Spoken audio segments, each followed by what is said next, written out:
우리는 식량 이야기를 할 때마다 아이, 지금도 식량이 부족한 게 아니야. 배분이 안 되는 게 문제지. 이렇게 말합니다. 하지만 여태 해결되지 않던 배분 문제가 미래라고 해서 저절로 해결될 것 같지는 않습니다. 될 문제였으면 벌써 해결되었겠죠. 그런데 식량 문제가 이제는 아프리카 어린이만의 문제가 아니라 어쩌면 우리의 문제가 될지도 모르겠습니다.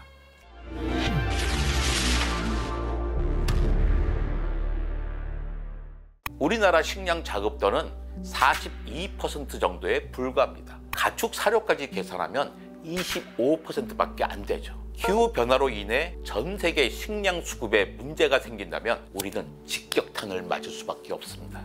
그런데 아무리 따져봐도 전통적인 방식으로는 우리나라 식량 생산을 늘릴 방법이 안 보입니다. 식량 공급을 늘리려면 경작지를 늘려야 하잖아요. 그런데 땅의 넓이는 정해져 있는데 경작지를 어디서 늘리겠어요?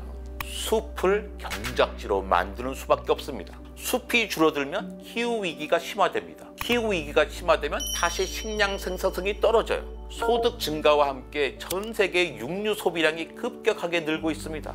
소고기 1kg을 만들기 위해서는 25kg의 사료를 먹여야 합니다. 육류 소비 증가는 곡물 소비를 늘려서 식량 부족을 심화시키고 동시에 이산화탄소와 메탄 같은 온실가스 배출을 늘려서 식량과 기후 문제를 악화시키죠. 악순환이 계속되는 겁니다.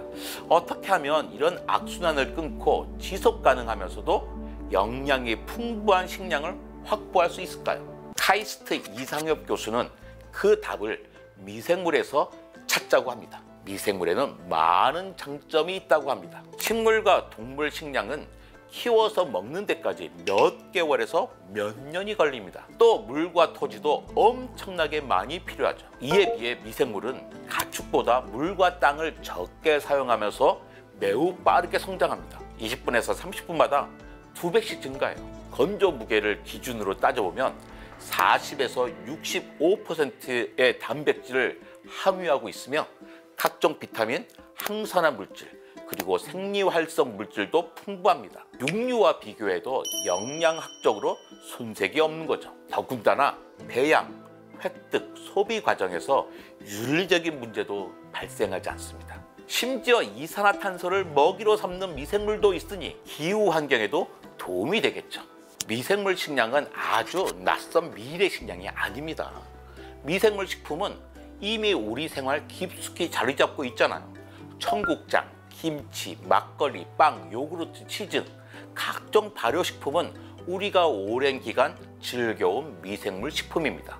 미생물로부터 단백질을 추출해 식량 자원으로 활용하는 단세포 단백질의 개념은 이미 수십 년 전부터 연구되고 있습니다. 하지만 별로 주목하지 않았어요.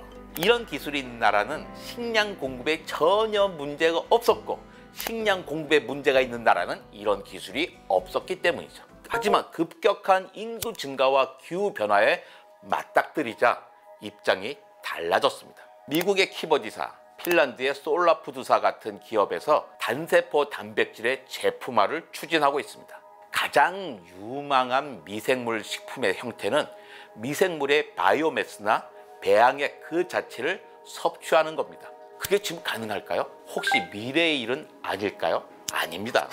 지금 우리가 먹고 있죠. 지금 우리가 섭취하는 클로렐라, 스피롤리나, 유산균, 프로바이오틱스 같은 것들이 바로 미생물의 바이오매스를 섭취하는 사례입니다. 또 요구르트나 막걸리는 미생물 배양액 전체를 섭취하는 좋은 예죠. 물론 요구르트와 막걸리를 미래의 미생물 식품이라고 소개하는 것은 아닙니다. 미래의 미생물 식품은 지금처럼 배양한 미생물을 그대로 섭취하기보다는 식자재로서 다양한 요리법을 통한 조리를 거친 뒤 보통 음식처럼 섭취하게 될 것입니다. 보통 음식처럼. 이게 핵심입니다. 미생물에서 각종 영양소를 정제해 사용할 경우 최종 산물로부터 원치 않은 물질을 제거할 수 있기 때문에 미생물 식품 생산에 사용할 수 있는 미생물과 미생물의 먹이에 대한 선택폭이 넓어진다는 장점이 있습니다. 하지만 정제 공정에서 생산 비용이 증가할 수는 있겠죠. 자, 그렇다면 어떤 미생물이 좋을까요?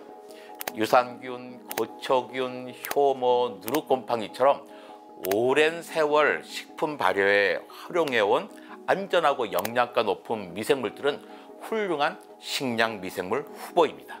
하지만 많은 경우 미생물 성장을 위해 특정 영양소의 첨가가 요구되기 때문에 생산 단가가 높아질 수 있습니다. 또 특유의 좋지 못한 맛이나 냄새가 걸림돌이 될 수도 있어요. 물론 이건 사람마다 차이가 있습니다. 대사공학과 발효공학은 이런 문제들을 해결해 줄 수 있습니다. 예를 들어 대사회로를 개량해서 영양 요구성을 제거하고 식량 미생물이 건초나 폐목재처럼 저렴하고 재생 가능한 탄소원을 소비하며 빠르게 성장하게 할 수 있습니다. 대사공학으로 이산화탄소나 또는 이산화탄소로부터 만들어진 개미산을 탄소원으로 사용해서 자라게 할 수 있죠. 그리고 불쾌한 맛이나 냄새에 관여하는 대사 경로를 차단하거나 바닐라, 포도, 샤프란 같은 풍미를 내는 화합물의 생합성 유전자를 도입해서 식량 미생물의 풍미를 향상시킬 수도 있습니다. 저도 풍미만 바뀌면 청국장 먹을 수 있을 것 같아요. 더 나아가 미생물 안의 단백질이나 유익한 기능성 물질의 함량을 높이거나 소비자의 건강 상태나 필요에 따라 영양 성분을 개인 맞춤형으로 디자인한 맞춤 식량 미생물을 제공할 수도 있을 겁니다. 급격한 인구 증가와 기후 위기로 인해 미생물 식품이 지속 가능한 식품 시스템의 한 축을 담당할 날이 올지도 모르겠습니다. 지금까지 제가 드린 말씀은 2021년 경향신문에 실린 카이스트 이상엽 교수의 칼럼에서 읽은 내용을 토대로 한 것입니다. 저는 이 칼럼을 매우 인상 깊게 읽었습니다. 정확한 현실 진단과 가능한 예측이 실려 있었거든요. 그렇다면 실제로 미생물 식품에 관한 연구는 어떻게 진행되고 있을까요? 2024년 4월 12일자 네이처 마이크로바이올로지에는 카이스트 생물공정연구센터의 최경록 연구교수와 방금 말씀드린 카이스트 생명화학공학과의 이상엽 교수의 논문이 한 편 실려 있더라고요. 논문의 제목은 From Sustainable Feedstocks to Microbial Foods, 우리말로 옮기면 지속 가능한 원료로부터 미생물 식품까지가 되겠네요. 논문에는 다양한 그래프와 표가 포함되어 있지만 이것들을 말로 옮기면 이상엽 교수의 2021년 칼럼과 흡사합니다. 하지만 물론 훨씬 구체적이죠. 예컨대 이런 겁니다. 오늘날 인류가 배출하는 이산화탄소 총량의 30%는 식량을 생산하고 공급하는 과정에서 발생하고 있습니다. 즉 식량 생산이 오늘날 우리가 겪고 있는 기후변화에 상당한 책임이 있다는 것이죠.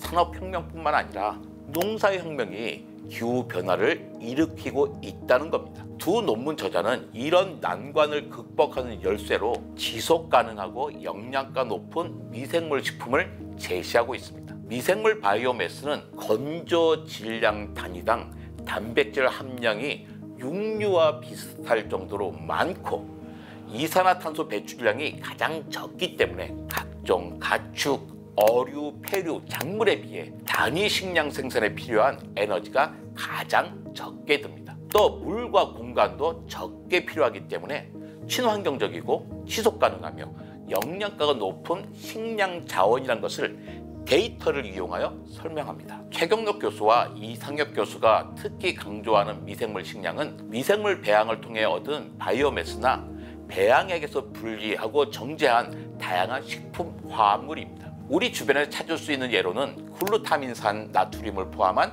다양한 아미노산, 식품 단백질, 효소, 향료화합물, 식용색소, 생리활성 물질들이 있습니다. 미생물 식품의 형태는 어떨까요? 미생물 식품의 기본 형태는 미생물 배양을 통해 생산된 미생물 바이오매스, 추출물, 그리고 이를 이용해 조리한 식품이라고 할 수 있을 겁니다. 대표적인 예가 단세포 단백질입니다. 단세포 단백질이란 미생물 바이오매스 또는 여기서 추출한 미생물 단백질을 말합니다. 이번 논문에서는 다양한 비식용 원료와 이를 활용해 보다 지속 가능한 방식으로 미생물 식품을 생산하기 위한 전략을 다룹니다. 또한 해당 원료를 활용해서 실제 산업계에서 생산하고 있는 다양한 미생물 식품과 그 특징, 지속 가능한 미생물 식품의 생산과 일반화에 대한 전망도 함께 다루고 있습니다. 이상엽 교수는 우리 자신과 후손을 위한 지속 가능한 사회를 만들기 위해 보다 다양한 미생물 식품이 개발되고 공급될 수 있도록 산업계와 학계는 물론이고 시민과 정부가 더욱 긴밀히 협력해야 할 때라고 말했습니다. 기후변화와 식량 문제가 따로 있는 게 아니라 함께 얽혀있는 문제이며 이 문제를 해결하는 열쇠 가운데 하나가 미생물 식량이라고 하는 통찰력 있는 논문이었습니다.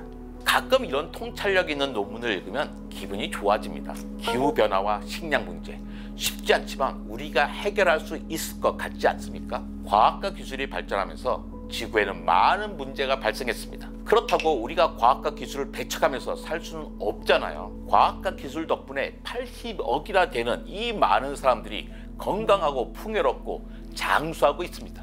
과학과 기술로 생긴 문제 역시 과학과 기술로 풀어야 하는 것입니다.